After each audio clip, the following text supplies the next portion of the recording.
Grabamos esta conversación con la doctora María van Kerkhove, experta principal en enfermedades infecciosas de la OMS, hace algunos días. Aunque entonces la variante Omicron todavía no aparecía, decidimos transmitirla hoy porque, como la doctora bien dice, la cepa que debe preocuparnos es la Delta, y eso sigue siendo cierto. ¿Por qué?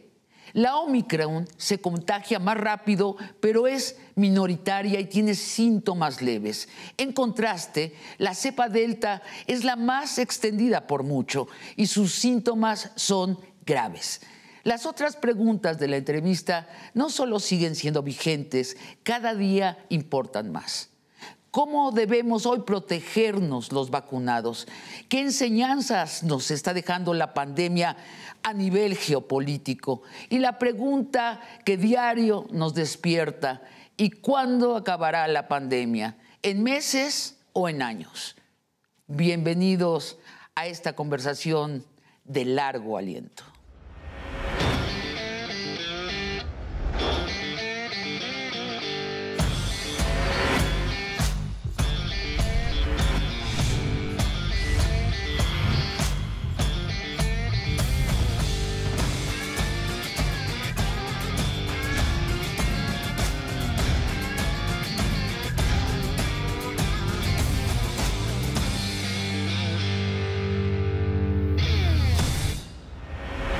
Buen día, doctora María van Kerkhove. Gracias por esta conversación de largo aliento. Gracias por la invitación. Doctora, ¿estamos ya en el final de la pandemia? Es la pregunta correcta, pero me temo que no tengo una respuesta específica. Estamos cerca del final. Cada día trabajamos para reducir lo más posible la transmisión y salvar el mayor número posible de vidas con las herramientas que tenemos. Pero creo que aún estamos a la mitad de la pandemia y cada día damos pasos que nos acercan a su fin. Nos falta mucho por recorrer. La situación global es increíblemente dinámica. Hay sitios álgidos de actividad intensa en todo el mundo. Pero hay una gran esperanza de que el virus se pueda controlar y que podamos reducir la gravedad de la enfermedad, las muertes y las hospitalizaciones. Queda mucho por hacer y no estamos ahí todavía, pero la gente está trabajando muy duro para ponerle fin a esta pandemia.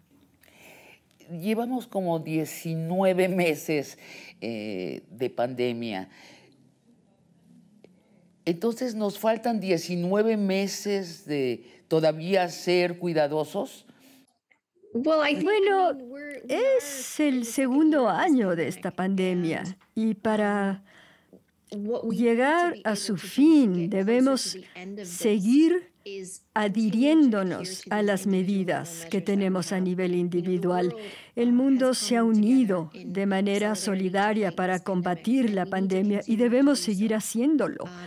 Y ahora que están las vacunas y la vacunación, es una herramienta adicional increíblemente potente para controlar el virus, pero aún así hay que adherirnos a las medidas como la sana distancia, las mascarillas, tener manos limpias, evitar lugares concurridos.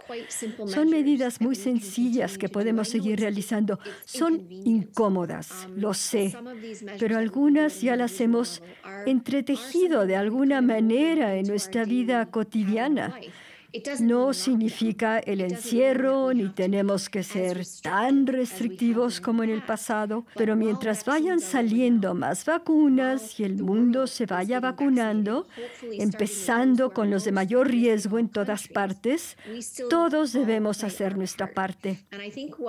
Me parece que hay que pensar, porque este ha sido un gran desafío para nosotros en los últimos 21 meses, desde el inicio, de hecho, del 2020, en ver cómo todos podemos tomar medidas diarias para reducir nuestro riesgo y evitar la transmisión. Cada uno de nosotros tiene un papel que desempeñar. No significa que nos faltan 20 meses más, Pero ya hay un control y con la vacunación creo que nos estamos acercando al fin, pero aún no salimos del peligro.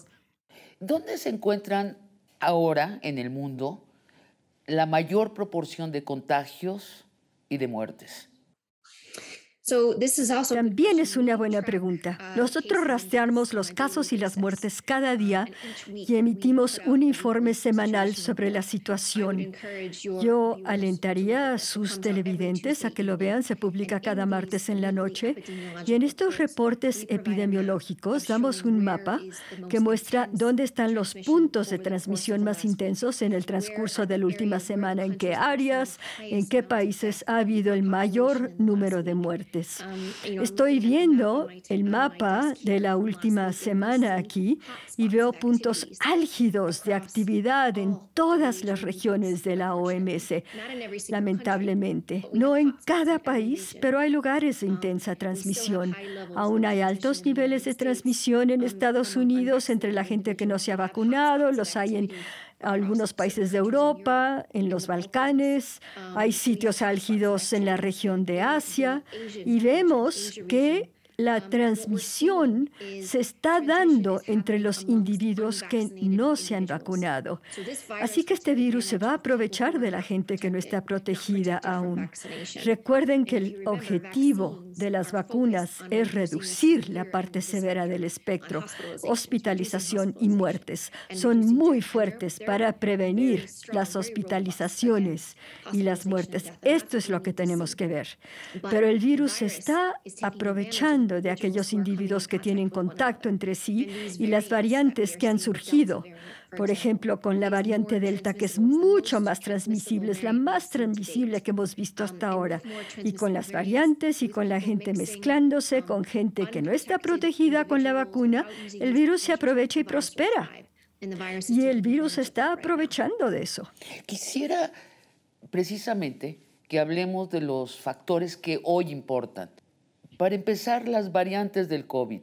¿Deben preocuparnos mucho la variante Delta y la Lambda y la variante India que ha aparecido recientemente en España? Hay 4 variantes que nos preocupan a nivel mundial y que estamos rastreando. Tenemos alfa, beta, gamma y delta. Ahora, delta es la variante que está predominando en todo el mundo.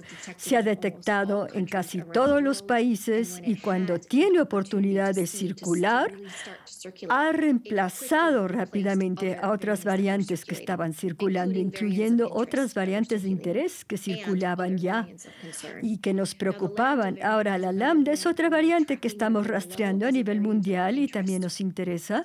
Esa variante no está circulando en todas partes como la delta, pero la secuenciación que hay es muy limitada para poderla rastrear. Desde el punto de vista del público en general, todos estos virus son peligrosos, todos los pueden infectar.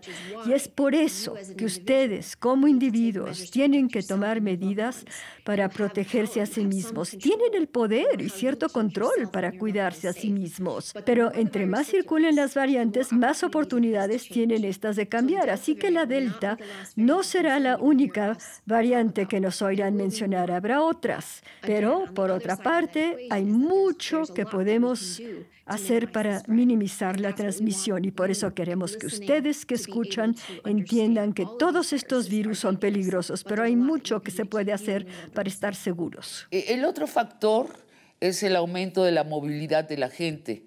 En la Ciudad de México se acaba de declarar el semáforo verde y ya está todo el mundo en la calle. Si estamos vacunados, ¿podemos movernos libremente o qué precauciones debemos seguir tomando? Esa es otra pregunta excelente. El segundo factor que está impulsando la transmisión en todo el mundo es la mayor movilidad social. Y lo que esto provoca es que cada día te pone en contacto con más individuos. Y una forma como este virus prospera es cuando las personas entran en contacto entre sí y pasan largo tiempo juntas. Nuestra recomendación en la OMS es que aunque estén vacunados, sigan siendo cautelosos, sigan manteniendo la sana distancia, sigan usando la mascarilla sobre nariz y boca, asegúrense de que les tapa bien, que tiene el número adecuado de capas, que tienen manos limpias, que evitan lugares concurridos, que pasan más tiempo afuera que adentro y si están adentro, que haya un buen flujo de aire con ventanas y puertas abiertas y que los edificios donde viven tengan una mejor ventilación. Es muy importante seguir estratificando nuestro enfoque. Las vacunas nos protegen mucho contra la variante Delta, la enfermedad grave y las muertes, y eso es crítico, pero no son 100% seguras contra la infección o la transmisión del virus.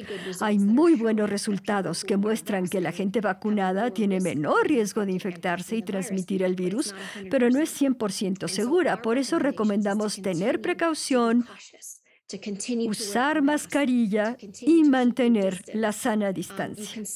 Pueden salir, ir a trabajar, socializar con otros, pero háganlo con cuidado. Hasta que sepamos más, hasta que más gente esté vacunada, es muy importante adoptar estos enfoques para hacer todo lo posible para protegernos contra una enfermedad grave y su transmisión. Le pregunto sobre las vacunas. ¿Cuál es el estatus de la vacuna Sputnik? ¿La Organización Mundial de la Salud ya aprobó la vacuna Sputnik? Todavía no. Ese proceso se está realizando. Entiendo que el proceso se detuvo por algunos requerimientos legales, pero la evaluación comenzará de nuevo muy pronto. ¿Qué tipo de requerimientos legales? En parte del proceso necesitaban información de los fabricantes. Ya se dio esa información y la evaluación iniciará pronto. Yo no soy la persona que se hace cargo de esto en la OMS. Tenemos todo un departamento que se ocupa de eso. Pero según sé, la evaluación comenzará muy pronto. ¿Y la vacuna china CanSino, cuál es su estatus legal? Perdón, su estatus oficial en la Organización Mundial de la Salud. El estatus oficial en este momento es que sigue evaluándose. En todas las vacunas que evalúa la OMS pasan por un proceso muy riguroso y esta se sigue evaluando.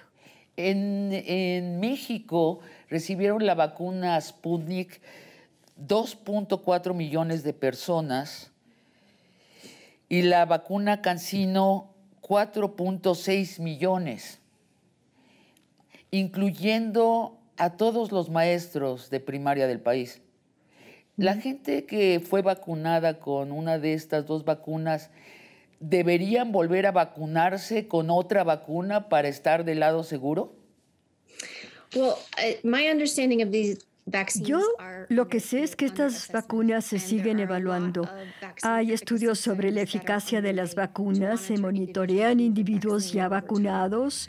Si consideramos todas las vacunas que están siendo evaluadas, una de las mayores preocupaciones debido a la Delta que está circulando es qué tanta protección dan. Y hemos visto en los datos, y todo se basa en los datos y en estudios que se están realizando, porque tenemos que seguir a las personas a lo largo del tiempo. Vemos que todas las vacunas que se están usando tienen muy buenos resultados. En contra de la variante Delta, protegen contra hospitalizaciones y protegen de la muerte. Y esto es verdaderamente crítico, porque esa es la intención de las vacunas. Ahora, de aquí al futuro, ¿y qué necesitaremos de las vacunas? Eso está por verse. En la OMS nos aseguramos de que la gente bajo riesgo, con más de 60 años o con enfermedades subyacentes de la edad que sea, los trabajadores de salud de primera línea, que primero ellos estén vacunados con sus 2 dosis antes de dar refuerzos o terceras dosis a personas ya protegidas. Ahora, hay ciertas poblaciones que puede que necesiten un refuerzo, por ejemplo, las que tienen alguna enfermedad cáncer latente, pero las vacunas protegen muy bien contra la hospitalización y la muerte. Pero aún no tenemos todas las respuestas. Llevamos 21 meses en la pandemia, hay varias vacunas seguras, eficaces, otras que se están evaluando, pero necesitamos una mayor producción para ver cómo usarlas conforme este virus evoluciona, porque el virus estará con nosotros y habrá que planear hacia el futuro. La intensidad de transmisión no tiene que ser la misma que ahora y las vacunas son herramientas críticas que usaremos en el futuro. Así como la gente se vacuna en el futuro y si necesitarán más vacunas con el paso de los años, habrá que ver cómo mejor usarlas, pero a la fecha protegen muy bien contra la enfermedad grave y la muerte. Hace unos días el presidente de México, Andrés Manuel López Obrador, llamó desde una conferencia a la OMS, llamó a la OMS, lo cito, a que se apure con la autorización de estas vacunas. Y dijo que la OMS debe actuar con rectitud, sin tendencias políticas o ideológicas, con apego a la ciencia. La OMS tiene presiones ideológicas, políticas. ¿Qué le responde usted al presidente? Bueno, somos una organización basada en la ciencia y somos afortunados de trabajar con tantos profesionales médicos de la salud pública, científicos, trabajadores de primera línea, académicos de todo el mundo. Nuestra base es la ciencia y operamos con la evidencia para las decisiones que tomamos, los procesos que seguimos, ya sea el desarrollo de lineamientos o la evaluación de las vacunas. Creemos firmemente en eso y cada día trabajamos para lograrlo. ¿Podríamos ser más rápidos? Seguro, no lo dudo. Pero seguimos un proceso muy riguroso al hacer estas evaluaciones. ¿Qué partes del mundo siguen sin vacunas? Hay bastantes, lamentablemente. Si vemos las dosis que ya se han administrado, más de 6.6 mil millones se han administrado a la fecha. Pero menos de 1% de esas, menos de 0.5% se han usado en los países de medios y bajos ingresos. Como el 25% de las vacunas se han usado en países de medios y bajos ingresos. Así que gran parte del mundo sigue estando susceptible porque no ha recibido vacunas ni tenido acceso a ellas. De las 6.6 mil millones de dosis que se han usado a la fecha, como el 50% de esas fueron en 2 países y como el 70% de todas las dosis fueron en 10 países. Así que sí, hay una gran desigualdad en cuanto a la distribución de vacunas en todo el mundo. COVAX está trabajando muy duro para abordar esto. Hemos tenido promesas de muchos gobiernos y agradecemos sus donaciones, pero queremos que esto se vuelva una realidad. No hay forma de endulzar el hecho de que en gran parte del mundo nuestros trabajadores de primera línea siguen vulnerables por no tener acceso a la vacuna. ¿Por qué la Organización Mundial de la Salud no ordena que se liberen las patentes de las vacunas más exitosas? ¿No puede o no quiere? No es un asunto de si queremos o no. Estoy segura que han escuchado a nuestro director general hablar de compartir las tecnologías y las recetas para que otros puedan fabricar esas vacunas y aumentar la producción. En la OMS no tenemos la autoridad para obligar a nadie a hacer nada. Nosotros emitimos recomendaciones, fijamos lineamientos, normas y estamos convocando a la unidad y solidaridad global en torno a esto. Hemos visto un logro científico increíble y gran colaboración en el desarrollo de las vacunas, que comenzó como una asociación antes de la pandemia, por la colaboración durante décadas mediante el Plan de Investigación y Desarrollo para Epidemias y el trabajo con las vacunas SARS. Nosotros reunimos a científicos y a fabricantes para que se produzcan más vacunas y necesitamos que más gente lo pueda querer y poder hacer. Le quiero preguntar sobre México, pero lo haré luego de una pequeña pausa.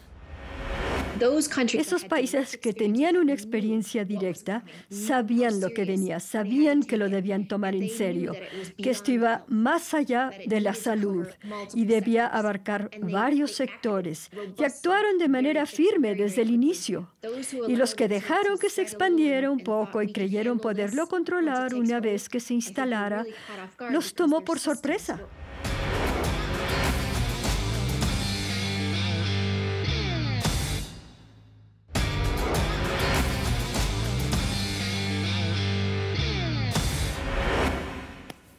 Doctora, oí que usted dijo en un informe que el continente americano tuvo un cuarto de los casos de COVID y un 40% de las muertes. ¿Qué hicimos mal los habitantes del continente americano? Es una combinación de factores. Lo que sí puedo decir es que a los países que les fue bien en todo el mundo fue porque tomaron el virus muy en serio desde el inicio. Tenían experiencia con SARS, con MERS, con influenza aviaria, con fiebre amarilla. Escojan cualquier patógeno. Esos países que tenían una experiencia directa sabían lo que venía, sabían que lo debían tomar en serio, que esto iba más allá de la salud y debía abarcar varios sectores y actuaron de manera firme desde el inicio. Y los que dejaron que se expandiera un poco y creyeron poderlo controlar una vez que se instalara, los tomó por sorpresa, porque sus sistemas se vieron abrumados y muchos de esos países tuvieron que imponer los confinamientos. Era la única forma segura para quitarle la intensidad al fuego de la pandemia. La gente ha aprendido por el trauma de experiencias pasadas. Lamentablemente, no todos los países actuaron de manera firme, como lo podrían haber hecho desde el inicio. Sí, el caso de México, no que le deje de decir a la doctora, estoy segura que sabe esto, pero déjeme enunciar México. Nunca cerramos los aeropuertos, nunca hubo testeos exhaustivos, ni siquiera parciales. Nos tardamos mucho en hablar del cubrebocas.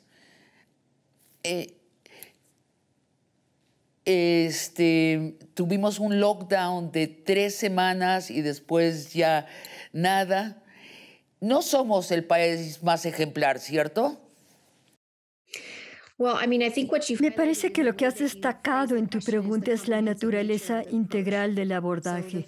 Se requiere una supervisión fuerte, buenas pruebas, que los resultados de las pruebas estén listos rápidamente para saber quién está infectado y quién no, y tomar las medidas de salud públicas correctas. Esta es la respuesta todavía, incluso hoy en día, aún con las vacunas. Este es un enfoque integral. Se requiere también la supervisión, buenas pruebas, cuidados médicos desde el inicio, sana distancia, mascarillas, higiene de manos, buen acceso al agua, que el público sepa qué hacer. Necesitamos un público informado y participativo para que toda la población combata el virus conjuntamente. Todos tenemos que combatir la falsa información. Es un enfoque integral y yo espero que todos los países, incluso esos que ya están en esa trayectoria descendente de transmisión con menor número de casos y que están aumentando sus tasas de vacunación, espero que esos países den los pasos hoy para fortalecer esa infraestructura de salud pública, porque no solo lo vamos a necesitar para COVID, sino para futuras epidemias, para la temporada de influenza que se avecina. Esta es una buena inversión y hay que utilizar este trauma actual para desarrollar esos sistemas. Hay intereses políticos y financieros.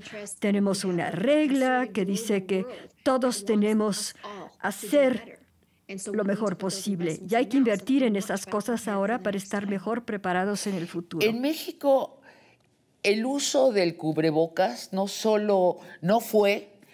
todavía no es obligatorio. La autoridad sanitaria nunca lo ha recomendado como una medida importante. ¿Deberíamos revisar ahora eso?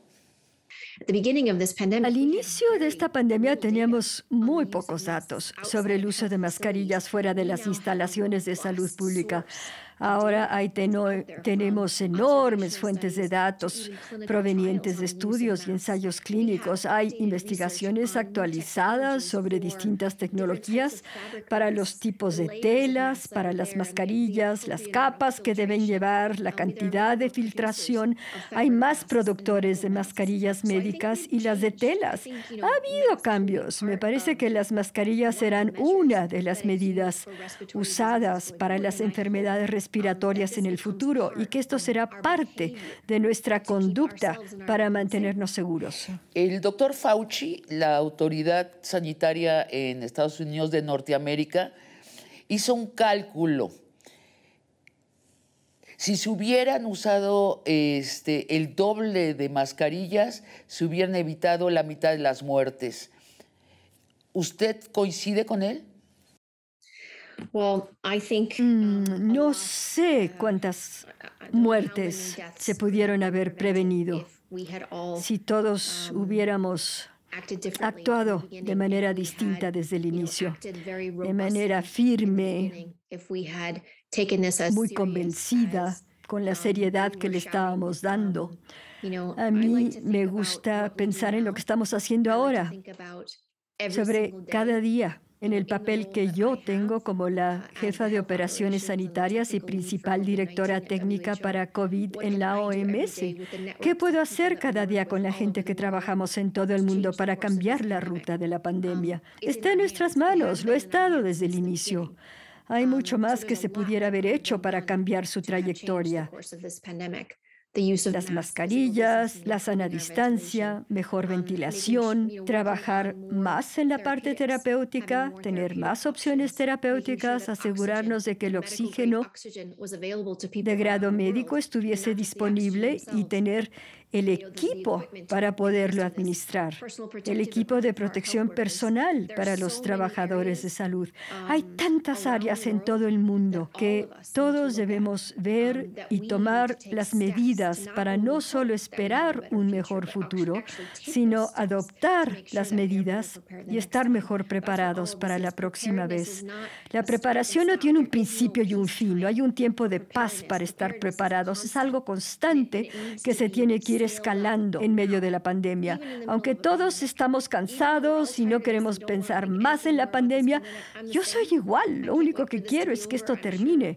Seguro ustedes se sienten así, pero hay que dar esos pasos si queremos un mejor futuro. Nuestra cuenta de vacunación en México está considerada en porcentajes y no toma en cuenta la población menor a los 18 años. La cuenta de la Organización Mundial de la Salud sí toma en cuenta en sus reportes a los menores de 18 años.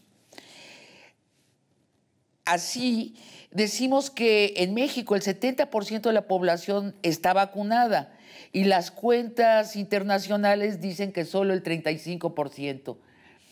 Le pregunto directamente, ¿debe o no vacunarse a los menores de 18 años? Estamos priorizando a los que están bajo mayor riesgo primero. Hay un número limitado de vacunas y de producción.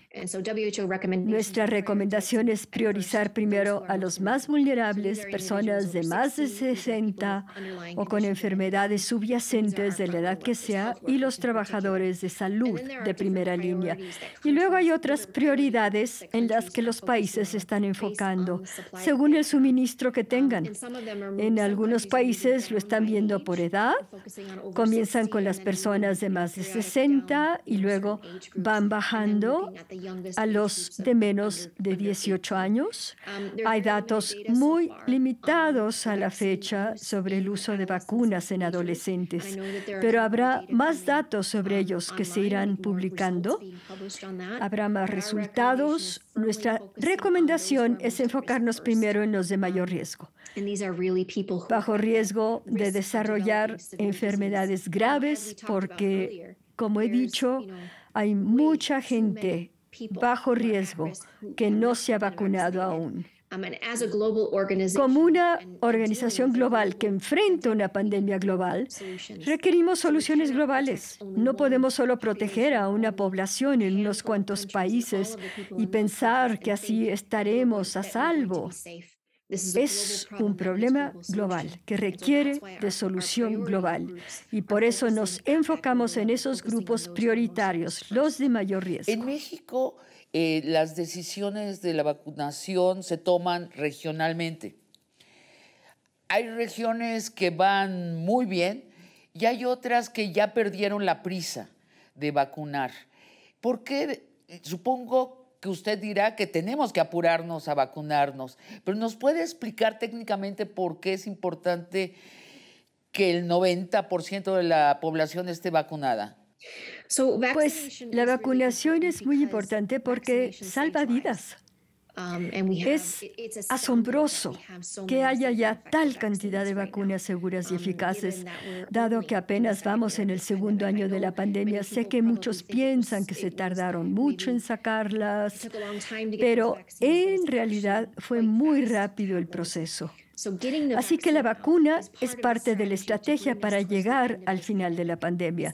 No es la única herramienta que tenemos, pero es tan poderosa que puede salvar su vida y la de sus seres queridos.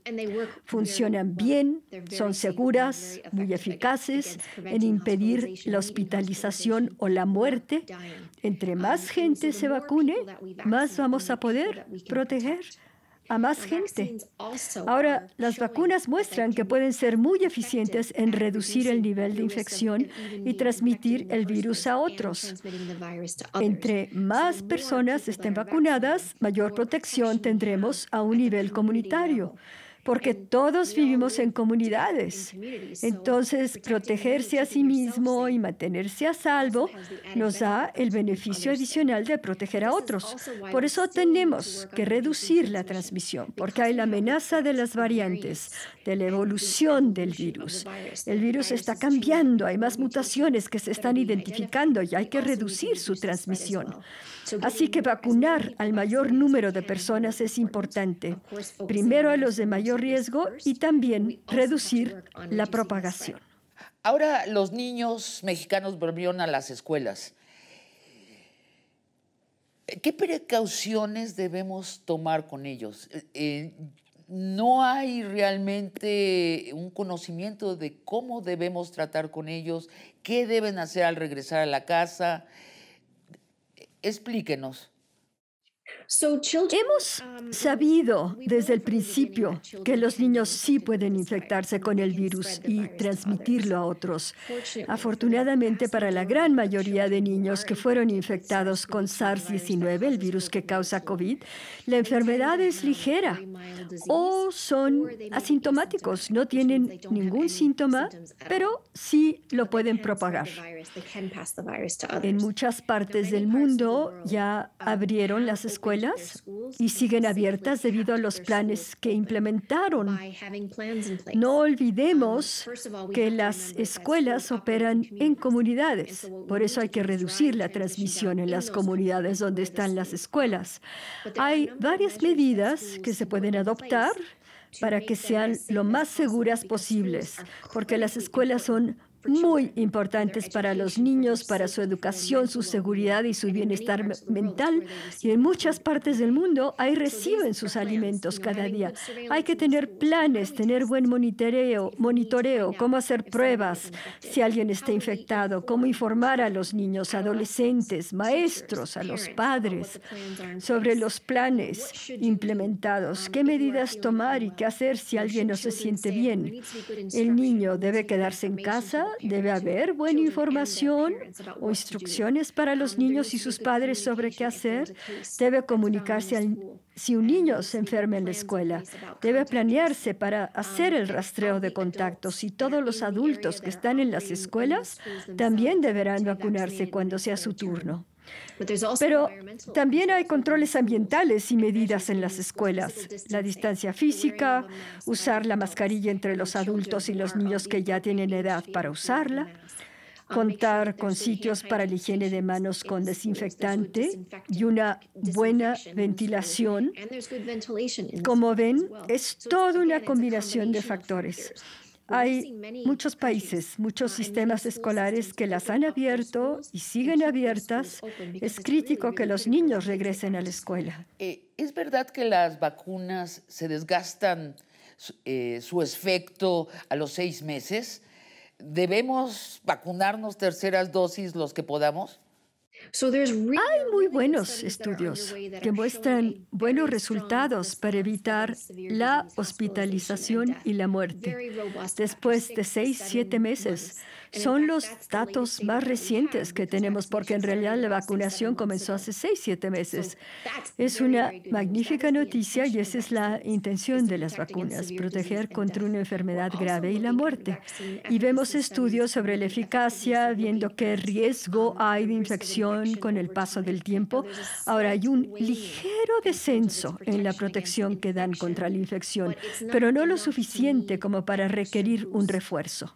Doctora, es decir, todo esto que ha salido en las redes muy insistentemente de que a los 6 meses Pfizer, Moderna, creo que Johnson, se desgastan y que se desgastan casi al 40%. Eso es lo que está circulando en las redes. Esto no lo debemos tomar en cuenta, dice usted. Creo que la gente tiene muchas preguntas legítimas sobre las vacunas y hay mucha información en las redes sociales. Yo diría primero, asegúrense de que lo que leen en las redes viene de una buena fuente, porque hay mucha mala información y desinformación. En los datos que vemos, y los datos son públicos, si ven las gráficas que muestran la respuesta de la gente sobre la protección para no contraer una enfermedad grave y morir, verán una línea recta, una respuesta muy firme y sólida. Lo que puede que vean en cuanto al riesgo de infección en el futuro es una pequeña disminución en la protección contra la infección, pero esto no significa que no están protegidos contra una enfermedad grave y la muerte. Eso es lo que estamos midiendo, es la medición más fuerte. Las vacunas son muy fuertes y protegen contra la enfermedad grave y la muerte. Pero, ¿qué quiere decir slight? ¿Qué quiere decir leve? ¿Quiere decir 40%, 50% de la efectividad? Nada más le pido una cifra. Depende de la vacuna, ya que hay distintas vacunas en el mercado. Cada semana resumimos la efectividad de la vacuna y tenemos un sitio en la red. Entonces, si ustedes tienen preguntas muy específicas sobre la eficacia de una vacuna, nosotros evaluamos los datos casi diario, porque los datos van saliendo de forma muy rápida. Sus televidentes deben saber que si han sido vacunados contra COVID, estas vacunas están bien hechas. Vacúnense cuando sea su turno, asegúrense de ir por la segunda dosis. Si la vacuna requiere 2 dosis, hay que ponérselas. Así hacen lo necesario para estar a salvo junto con sus seres queridos. Las vacunas han dado buenos resultados, incluyendo contra la Delta. Ahora, con el paso del tiempo, veremos si es necesario que haya refuerzos. Algunas poblaciones con ciertas enfermedades puede que las necesiten, pero en este momento las personas personas que ya recibieron sus dosis están bien protegidos contra la enfermedad grave y la muerte. Doctora, vamos a nuestro último y final bloque, donde le voy a preguntar conclusiones generales sobre esto que nos ha sucedido a todos, pero le pido que sea después de una pausa. Tomo las palabras que usted enunció en alguna de sus respuestas. Dijo, bueno, vienen más pandemias. ¿De veras? ¿De qué tipo?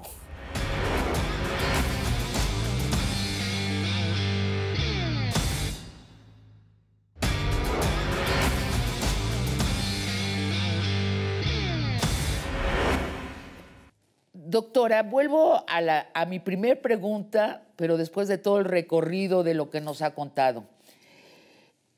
¿Cuándo acabará por fin el COVID o nunca acabará? ¿Seguiremos viviendo con mascarillas y con sana distancia y vacunándonos contra el COVID cada 6 meses? ¿Habrá una erupción de COVID cada año? Primero quiero decir que esta pandemia va a terminar. Sé que mucha gente se siente frustrada y quiere que termine lo antes posible. Todos queremos eso. Pero esta pandemia va a terminar. Nosotros en la OMS estamos pensando en los siguientes 3, 6, 9, 12, 18 meses y reflexionando sobre distintos escenarios de lo que puede ocurrir tomando en cuenta la inmunidad poblacional, ya sea por una infección natural o la vacunación. Estamos viendo la producción de vacunas y el acceso a ellas, el uso de vacunas en países que han tenido ciertas estrategias y la cobertura de vacunas que tienen, viendo el uso de medidas de salud pública y sociales, la adhesión a esas medidas de salud pública y la fatiga que todos sentimos. Este virus va a vivir con nosotros. Ya estamos viviendo con él. Me disgusta la frase de aprender a vivir con el virus, porque ya lo estamos haciendo y muchos hacemos todo lo posible para que la pandemia termine. Estamos yendo hacia una nueva normalidad. Esto no significa encerrarnos, relajarnos, encerrarnos, relajarnos. Creo que muchos países y comunidades ya aprendieron cómo mantener unas medidas sencillas, sabiendo qué riesgos hay donde vivimos, tomando medidas para protegernos. Esa nueva normalidad a la que queremos llegar no significa que siempre estaremos con mascarillas, que nunca podremos ir a un evento deportivo. No, la intención es cómo abrir la sociedad de manera segura y con precaución. Conforme van saliendo las vacunas, hay mucho que se puede hacer. Este enfoque estratificado del que he hablado. Pero no se trata de estar en confinamiento y luego no, una y otra vez. Nadie quiere pasar por eso. Cada día hay que cuidarnos y estar seguros. Supongo que habrán medicinas para el COVID, tarde o temprano. Sí, de hecho, hay varios medicamentos y terapéuticas que se han recomendado, pero la mejor prevención es impedir que te infectes y vacunarte, porque eso puede impedir que se desarrolle una enfermedad seria. Y ese es el principal objetivo. Pero hay otras terapéuticas, está el oxígeno, la dexametasona para los pacientes que están en situación crítica. Hay varias medidas terapéuticas que están preparándose y siendo evaluadas y lo que necesitamos son mejores antivirales para el inicio de la enfermedad clínica, para tomarlas antes de que comiencen los síntomas. Así que queda mucho por hacer en este campo y junto con los científicos, los profesionales médicos y los ensayos clínicos que se están realizando y conforme salgan los medicamentos haremos recomendaciones. Sí, hay buenas noticias al respecto. Y vienen, tomo las palabras que usted enunció en alguna de sus respuestas. Dijo, bueno, vienen más pandemias. ¿De veras? ¿De qué tipo? Bueno, es para eso que nos preparamos. Todos han pasado por la temporada de la influenza. Seguro varios de sus televidentes recuerdan la pandemia de la influenza en 2019. Esta es la primera pandemia del coronavirus, pero como organización reflexionamos sobre distintos tipos de pandemia que puedan ocurrir. Podría ser otro virus respiratorio o algún otro virus, un patógeno que transmiten los moscos. Seguro sus públicos recuerdan Zika y la emergencia de salud pública internacional relacionada con Zika y la microcefalia. Pero creo que como sociedad debemos dar los pasos para tener un mejor monitoreo, para impedir que estas cosas sucedan en primera instancia, tener una buena infraestructura de salud pública para abordar los problemas cuando surjan. Espero que esta sea la última pandemia de nuestra vida, pero es poco probable. No lo digo para asustar, sino para que todos reconozcamos que vivimos en un mundo interconectado y que es posible que esto suceda. Por eso tenemos que estar listos y preparados a invertir en ello ahora. Doctora, ¿no tendría sentido que en un futuro la Organización Mundial de la Salud sea más que una agencia de investigación e información internacional, que sea una autoridad sanitaria mundial? Bueno, somos una organización de Estados miembros. Trabajamos con todos ellos, fijamos lineamientos para todas las enfermedades, abarcamos todo desde el cambio climático a la resistencia microbial, al VIH y la tuberculosis y la malaria. Y la contaminación. Hay tantas cosas que nos ocupan en la OMS. Trabajamos con científicos de nuestros Estados miembros y con todos los que quieren trabajar para desarrollar estrategias de prevención y control para estos patógenos resistentes, y hacemos lo posible para que los Estados miembros estén preparados y desarrollen sus capacidades, para que los países mismos estén mejor preparados cuando estos eventos sucedan. También nos ocupamos de los desastres naturales, así que los temas que tenemos que abarcar como organización de salud son muy vastos. ¿No le gustaría a usted tener la autoridad, no tener que estar discutiendo con políticos? Hacer lo que se tiene que hacer y no estar negociándolo con gente que no sabe nada de la sustancia. Bueno, en una situación como esta pandemia, de epidemia, hay un aspecto científico y uno de salud pública. Pero también, claro, está la sociedad, el aspecto económico y el político. No nos engañamos creyendo que estamos operando solo con temas de salud. Trabajamos con varios sectores, con el sector animal, el ambiental, el financiero, el turismo y, por supuesto, con los líderes. Y como Organización Mundial de la Salud, también con los secretarios de salud. Y vamos aún más lejos con los miembros de distintos sectores. Contamos con las autoridades que los Estados miembros señalan como los indicados y que nos dan el poder de tener. Además, tenemos la fuerza que tenemos y hacemos lo mejor por trabajar con nuestros socios en todo el mundo. Pero estas pandemias van más allá de la salud, siempre ha sido así. Esto nos ha enseñado nuevamente la importancia de trabajar de manera transfronteriza que incluya varios sectores, religiones, a todos los grupos etarios y a diversificar a los que son parte de la respuesta. Esto es lo que seguiremos haciendo y haremos lo mejor posible, día tras día. Doctora, yo observo lo que sigue. Hubo países que negociaron sus decisiones entre el COVID y conceptos humanos como la libertad o el bienestar de la economía. Y sus muertes por COVID fueron grandes. Otros países sencillamente aceptaron la realidad del COVID, usando sus palabras, cerraron su economía, hicieron obligatorio el confinamiento hicieron obligatorio las mascarillas, obligatorio la sana distancia, y sus cifras de muertes son mucho más bajas. Yo creo que las democracias que negociaron entre el COVID y conceptos humanos fueron muy ingenuas. O corríjame usted. Hay una dicotomía falsa entre la salud humana y la economía. Todo está interconectado.